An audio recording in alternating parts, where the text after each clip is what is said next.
Right now in WRAL News, what it's like to spend most of your life behind bars for a crime you didn't commit, then finally released. We've seen it happen before. People incarcerated for decades, then they're freed after the Innocence Commission investigates and decides they were wrongly convicted. Hello, I'm Gerald Owen. And I'm Jackie Highland. It's what many inmates in North Carolina hope will happen to their cases. WRAL's Amanda Lamb spoke to one man who has been in prison for 39 years, convicted of a rape and burglary he says he didn't commit. 59-year-old Ronnie Long has spent his entire adult life in prison. You understand, I'm innocent. I ain't committed no crime. And I've been confessing this ever since May 10th, 76. Long was convicted in 1976 of burglary and rape in Concord.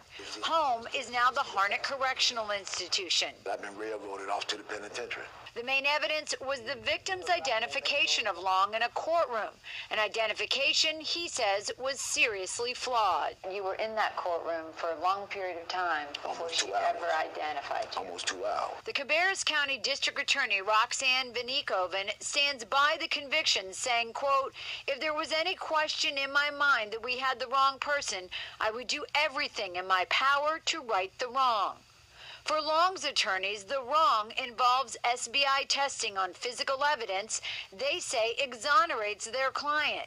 Yet police never handed over the reports to the court. Disappointed that the system, you understand, is supposed to be, you understand, about justice.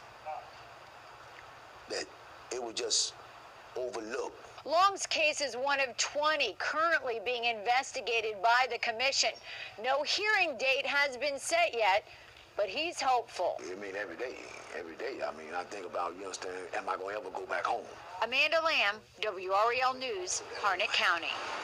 Concord police declined to comment on the case because the commission's investigations are confidential. We have no way of knowing if Long's case will ever come to a hearing. And one inmate who does have a hearing scheduled for next month before the commission is Joseph Sledge.